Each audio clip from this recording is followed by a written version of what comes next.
So, in addition to that, over the weekend we had the Jake Paul, Tyron Woodley fight. We did.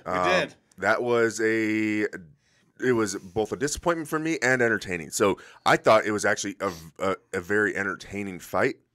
It was disappointing because I wanted to see Jake Paul get knocked out, and I texted you before the fight and I said, "Look, my gut feeling right now is that Woodley's going to starch this guy." Could have, and he could have. So we get to the fourth round, and Jake Paul has been winning the rounds, and I think I've got a couple gut feelings again on it. Is that Woodley is not traditionally a boxer. Obviously, he's a UFC guy. So the rounds are different. He's not used to these 10-round matches. You have definitely different flows of how you conserve your energy and things like that. It seemed like he was conserving his energy for full 10 rounds through the whole thing. Or 8 rounds, was it? 8. Yeah. Yep. He was conserving his energy for the whole 8 rounds when realistically he needed to go balls to the wall in some of these rounds and could have, because he didn't seem like he was tired by the end of it. No, he felt. I looked like he had a lot more left in the gas. And he just didn't come through with it. So Paul is throwing more punches when Woodley is throwing punches and connecting with them. There's just way more power, way more damage. Yeah. But he's not throwing very many of them, and it looks like he was just being reserved until we get to the 4th round, and then Woodley starts to starch him, almost knocks him out of the ring through the ropes. Yeah. And which should have been fucking ruled a knockdown, by the way. Mm-hmm. According to every rule, no matter what boxing rules you're fighting under, if the ropes prevent you from going down, that's considered a knockdown. But and he doesn't capitalize on it. It's like you have your opponent in the worst state that he could be in, and you don't become the aggressor at that point and take the match. Because when Paul got up from that, you could see, like, I was watching, like, his thighs were shaky. His head and eyes were kind of like, he was dazed, he was hurt, he was out of it. And that was your opportunity to get your knockout. He could have done it there. Yep. He could have ended the fight, and he held back. Like, there was one punch that could have been the knockout punch after kind of knocking him through the ropes there that he missed. And he did a full wind-up on it. If he had not done the full wind-up on it, like, I feel like fully winding up on that punch caused him to just miss over top of Paul's head. If he hadn't done that and just had done, like, a normal just power jab of some sort, that it would have kind of been it. It would have been tough for Paul to recover from that, or at least would have set him up just for more of those punches and ending the fight. And he didn't follow through with it. So that was the disappointing part for me, because it was like, finally I was like I was sitting there in my chair watching the fight, yelling like, yeah, here we go. And then it's just like, it's like the biggest fucking tease. And that's what fucking, I'm not one to edge. And that was, I wanted to pop, baby. It was like, it just led up to that. And so, I mean, they both fought well.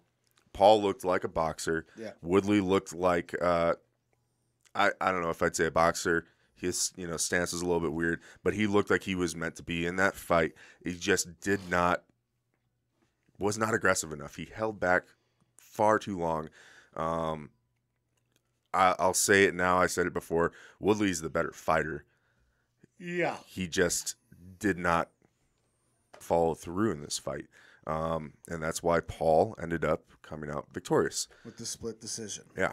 So shout out to everybody on TikTok who was streaming this, because I was at work, unable to literally pull up the pay-per-view. So I was watching it via several different TikTok streams as they were getting shut down.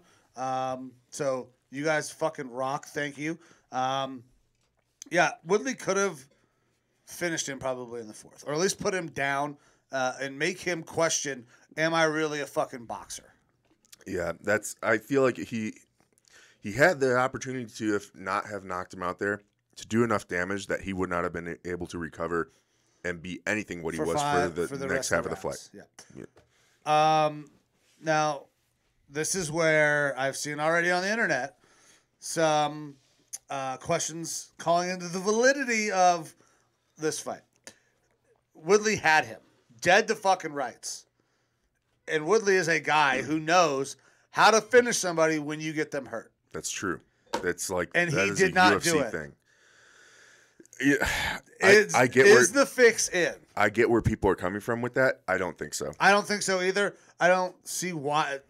I think Woodley has a little too much pride. There's too much pride for Woodley. Woodley actually took this. That's been the biggest knock on him, is that he has not seemed in to the fights that he's had in the UFC recently. And he's actually come out and said that to like Brendan Schaub on their Food Truck Diaries show. Brendan Schaub will talk to fighters who have an upcoming match. Brendan Schaub, former UFC fighter, big podcaster and comedian now. And he asked Woodley about it, and Woodley was like, yeah, man, I just was not into the UFC fights recently. He's like, you'd see me looking at the clock. Like, I wasn't into it. He's like, but I'm into this. I'm training. I'm taking it seriously. He's talking shit about my mom, blah, blah, blah, which is not a good thing to do with Woodley. No. Woodley definitely was going to get paid for this fight. He's going to get paid a lot more if he won. And also, if Woodley won, and I don't believe it goes the other way, but if Woodley won, there's an automatic clause in their contract for a rematch. Yep, Jake that Paul would have had been that more money. So if this was a fix, if this was about money, Woodley would have won, and they would have had the rematch because then both would have gotten paid more. That's my personal opinion on it, and I think Woodley has too much pride to just lay down and not win this fight, even if he's not traditionally a boxer. He is a combat sports guy in general. Yeah. And so it doesn't matter if this is boxing or UFC or MMA or whatever. He's like, he wanted to win. And it's such an embarrassment to not win against a YouTuber that I don't think that he was going to just roll over on this one. Yeah, so the fix was absolutely not in. Tyron was in the fight. He had his chances. Why he didn't capitalize, I don't know. But I think it has a lot to do with Tyron's not a boxer, right? Like, you could tell at times in that fight that he looked like he was a UFC guy. I mean, at one point, he threw a feint and, like, changed levels like he was going to do a takedown. It's like, Tyron, you just wasted all that energy to get no reaction because you can't fucking take him down. Yeah. Now, if he gets this rematch, if he gets the tattoo or does whatever, I think Tyron's going to beat the fuck out of him if he commits to boxing and training boxing. Well, that's that. If the rematch happens, I think that Tyron's not going to give a fuck about the rounds. That he went for the marathon on this one. I think it'll switch him up, and he's going to be like, okay, I know what type of punches Jake Paul can throw. I'm just going to go at him hard. And I know what round I can land and what he can take. Yeah. Because that left hook was not a devastating left hook. It just caught him on the nose, and Jake went into the fucking ropes. Mm-hmm. So I think if they get the rematch, Woodley will absolutely win that. But Jake Paul apparently now is a retired boxer. Yeah. According to his Twitter. He said he's retired on his Twitter or whatever. I think that's part of I mean, with Jake Paul and the YouTube fighters, it's a show. Yeah. And how many times have we seen this sort of thing in sports where a guy retires, MJ retires, goes plays baseball, does something else, and then comes out of retirement, and then it's a big, spectacle. I feel like he's playing a narrative. Yeah. This is about fighting for him, and it's also about the spectacle. And so I feel like it's part of his spectacle, his plan, blah, blah, blah, that I'm retired now, blah, blah, blah. I want people to be calling for me. I want them to want me to be back out there. It's a little bit narcissistic. Like people want to see me fight. So yeah, I'm going to come out of retirement. Well, yeah, Jake Paul is a textbook narcissist. So yeah, I believe that's what he's doing with it. I don't think he's retired. We'll see if Woodley gets his tattoo and does the fight or not.